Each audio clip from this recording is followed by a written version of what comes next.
और जब मैं कॉलेज जा रहा था तो मैंने देखा कि एक बुजुर्ग आदमी साइकिल पर जा रहे थे और अचानक पीछे एक गाड़ी वाला आता है और ज़ोर से उनको टक्कर मार कर गिरा देता है।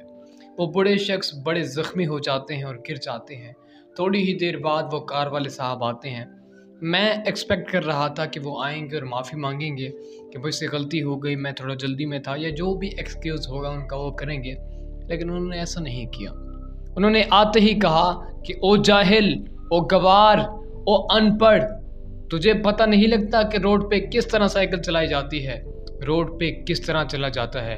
तुझे रोड के असूल नहीं पता तो घर में बैठ जाओ और उस बंदे को रोड पे भेजो जिसे ट्रैफिक के कवानीन का हर तरह से पता था।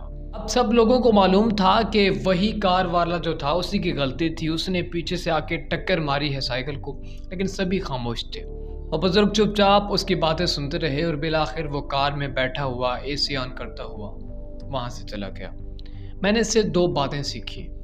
नंबर 1 ये कि या अल्लाह, मैं जितना भी बड़ा बन जाऊँ, जितना भी मशहूर हो जाऊँ, या अल्लाह मुझे इतनी ताकत मत देना कि मैं किसी मजलूम पर पहले तो जुल्म करूँ, और अगर मेरी गलती हो तो मुझे इतनी हिम्मत ज़रूर दीजिएगा कि मैं उससे जाकर माफ़ी मांग सकूँ।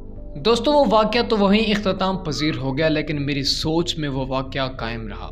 मैं कॉलेज पहुंचने तक बारहा उस वाक़े के बारे में सोचता रहा। मैं सोच रहा था कि जितना नुकसान हम पढ़े लिखों ने पाकिस्तान को पहुंचाया है, इतना अनपढ़ लोगों ने नहीं पहुंचाया। इस मुल्क में जितनी भी करप्शन हुई है, सब पढ़े लिखे लोगों ने तो की है, अनपढ़ किसी जाहिल किसी गवार ने तो नहीं की।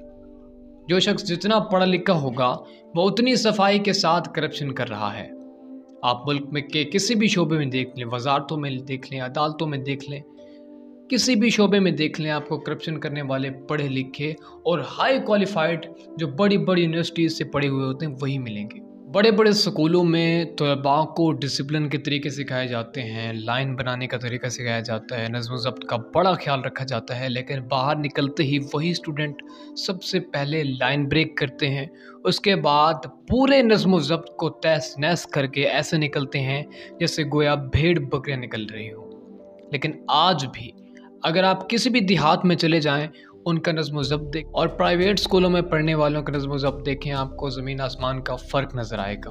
हम पढ़े लिखे लोग जो काम करते हैं, अगर वो उन अनपढ़ और गंवार लोगों को पता चल जाए तो वो कानों को हाथ लगाएं। जिन कामों तक हमारी रसाई है उनके बारे में वो सुनकर भी तौबा इस्तग़फ़ार करेंगे। हम में से जो भी पढ़े लिखे लोग हैं उन्हें वज़ू करने का तरीका भी मालूम है, गुस्ल का तरीका भी मालूम है, कुरान भी पढ़ लेते हैं, तर्जुमे के साथ कुछ समझ भी लेते हैं। एक देहाती जिसे कुरान पढ़ना भी नहीं आता, जिसे वज़ू करना भी नहीं आता, जिसे गुस्ल का मुकम्मल तरीका भी नहीं पता, लेकिन जब भी वो नमाज़ पढ़ेगा पूरे खुशू खशू के साथ नमाज़ पढ़ेगा, इतने फोकस के साथ नमाज़ पढ़ेगा कि आप हैरान रह जाएंगे। और कुरान को उठाएगा तो बार बार चूमेगा और इतनी अकीदत के साथ उस पर हाथ रखेगा कि गोया उसके हाथ लगाने से कुरान पाक शहीद हो रहा हो। और जिस आजिज़ी को आप किताबों में पढ़ते हैं, आप नावल्स में और अफसानों में पढ़ते हैं, वो हर गांव में आप किसी भी गवार और जाहिल शख्स को प्रैक्टिकली तौर पर देख सकते हैं वो कितना आजिज़ है और कितना सादा है। सो दोस्तों, इस तरह की कई बातें हैं जो मैं कर सकता हूँ, लेकिन वीडियो मज़ीद लंबी हो जाएगी। हमने एक मखसूस लफ्ज़ उठाए हुए हैं, अपने जहनों में रखे हुए हैं कि कोई शख्स अगर सादा है, कोई शख्स अगर महंगे कपड़े नहीं पहनता, कोई शख्स जिसके बाल बिखरे हुए हैं, हम उसे कंसीडर कर देते हैं कि ये तू जाहिल है, तू गवार है, तू फलां है। लेकिन हमें अपने गिरेबान में झांकना चाहिए। जिसने भी वतन अजीज़ को नुकसान पहुंचाया, जिसने भी करप्शन की, जिसने भी इस मुल्क को लूटा, वो जाहिल है, वो गवार है और वही अनपढ़ है।